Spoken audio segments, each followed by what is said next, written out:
सभापति महोदय, उद्योग पे डिबेट हो रही है कि राजस्थान में उद्योग को कैसे बढ़ावा दिया जाए, और सभी साथी लोग कह रहे हैं कि हमारे क्षेत्र में रीको औद्योगिक क्षेत्र डेवलप करे।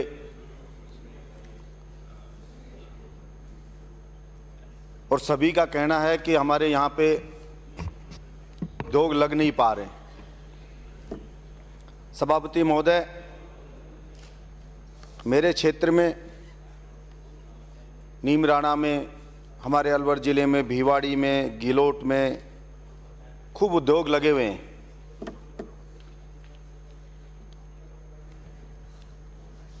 रोजगार चाहे एक भी लोकल व्यक्ति को वहाँ पे नहीं दिया जा रहा है। पॉल्यूशन हम झेल रहे हैं, ज़मीन हमारी चली गई, पानी का दोहन इतना हो गया कि पूरा क्षेत्र डार्क जोन में आ गया। गांव के गांव वीरान हो गए। पीने तक का पानी मजदूरी करने वाला व्यक्ति है, वो भी पानी खरीद के पी रहा है। पहले भी मैंने मांग रखी और आज भी मैं कहना चाहता हूं इस सदन में, अगर हम वास्तव में राजस्थान में उद्योग लगाना चाहते हैं, इनको बढ़ावा देना चाहते हैं, सब कुछ है राजस्थान में। किसी ने इस बात पे जोर नहीं दिया कि राजस्थान में कमी है। सबसे ज्यादा जिस चीज की जरूरत है राजस्थान को, सबसे ज्यादा जिस चीज की, वो है पानी की। जहां पे पानी नहीं होगा वहां पर कौन उद्योग लगाएगा और कैसे वो उद्योग चलेगा आपका? अगर बहुत जल्दी अलवर जिले में भी पानी नहीं आया तो आपने जो जापानी जोन बनाए, कोरियाई जोन बनाए, ये सब बंद होने वाले हैं, क्योंकि पीने का पानी ही नहीं रहेगा।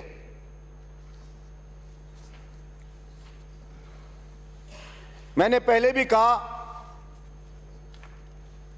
बात रोजगार की होती है।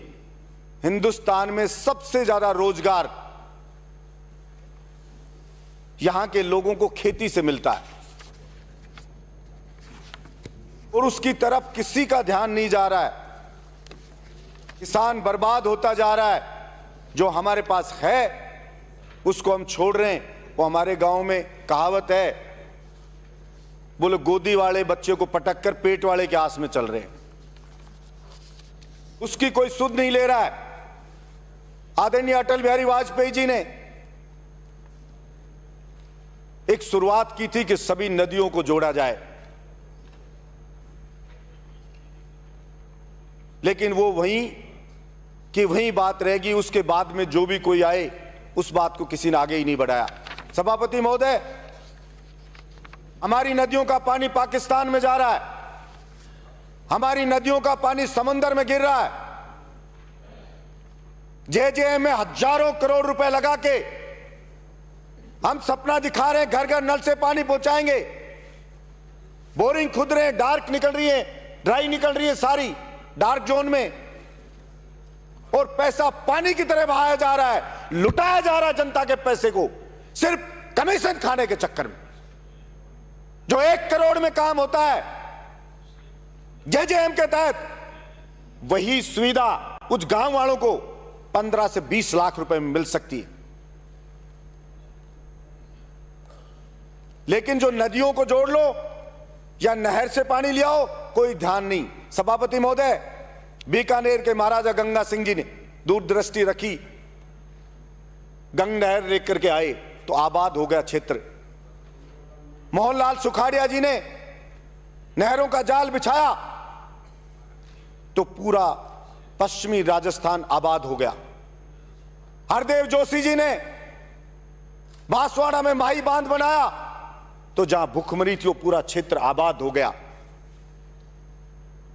इसलिए वास्तव में अगर हम राजस्थान को आबाद करना चाहते हैं, वास्तव में हम हिंदुस्तान को आबाद करना चाहते हैं, तो हिंदुस्तान के किसान को पानी और बिजली उपलब्ध करानी पड़ेगी, तब जाकर के हिंदुस्तान आबाद होगा हमारा।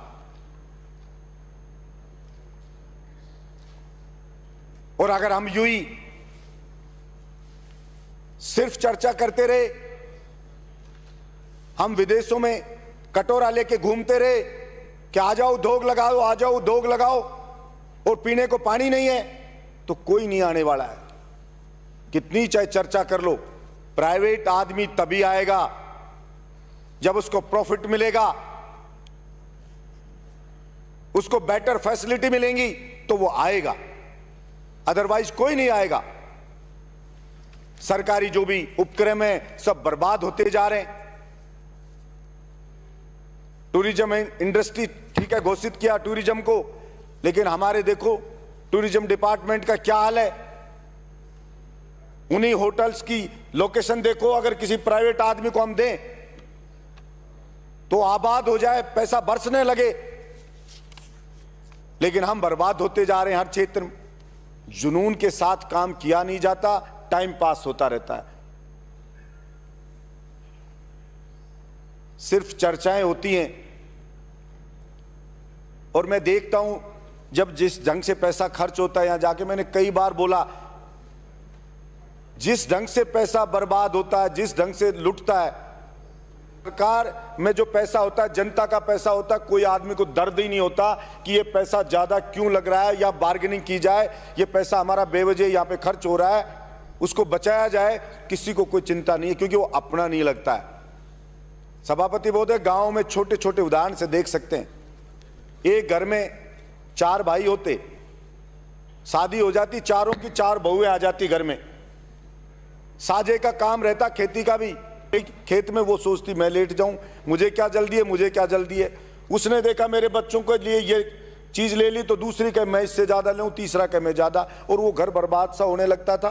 और वही ये कलयुग है, वही जब अलग अलग हो जाती बहुएं, तो वो सुबह उठ करके दिन उगने से पहले खेत में वो पहुंच जाती, उससे पहले वो पहुंच जाती, और वो सारे फसल भी तगड़ी करते, बचत भी करते और लगे रहते, क्योंकि उनको ये एहसास हो जाता कि ये तो मेरा नुकसान हो रहा।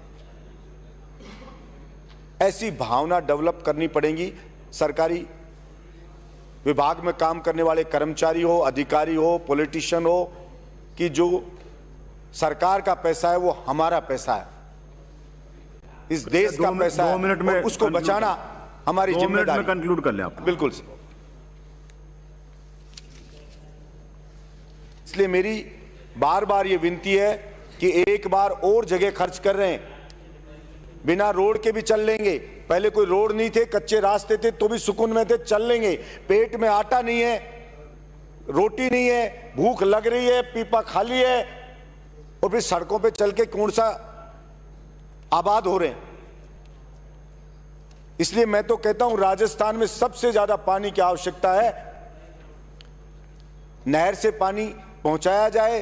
बरसात में जो पानी व्यर्थ बह जाता है, केंद्र सरकार भी कोऑर्डिनेट करे राज्य सरकारों से, और जो कहीं पे बाढ़ के राहत में खर्च होता है पैसा और कहीं पे सूखे के रूप में खर्च होता है, वो कॉम्बिनेशन ठीक कर ले तो उसका उपयोग हो सकता है।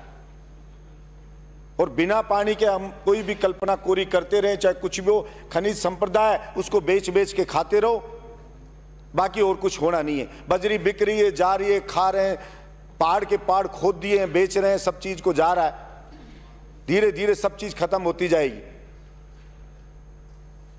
जैसे रहीम जी ने भी कहा कि रहीमन पानी राखिए, बिन पानी सब सून, पानी गए न उबरे, मोती मानुस चून। सदियों से पानी के महत्व को समझते आ रहे हैं, और अब जब सब कुछ खत्म हो गया है, तब अगर हम उस पानी की कीमत को नहीं समझेंगे और हम उस आने वाले खतरे को नहीं भांपेंगे, तो फिर आगे हमारे लिए बहुत कठिन समय होगा। सभापति महोदय, जिस गांव में मैं देखता था हरियाली होती थी, पानी होता था, इतना ज्यादा ऊपर से कुएं के अंदर हम खोदते थे तो कुएं में पानी मोरियों से कूदता था, कुआं भर जाता था। कुछ जगह ऐसा था जरा सा खोद करके और पानी निकाल के पानी पी लेते थे जो गाय भैंस चराते थे। वो नदी को जरा सा खोदा, साबी नदी को पानी आ जाता था। हमारे वहां बांध में खोदते थे, पानी आ जाता था। और अब वहां पे सभापति महोदय 1200 फीट नीचे खोद देते, पानी नहीं है।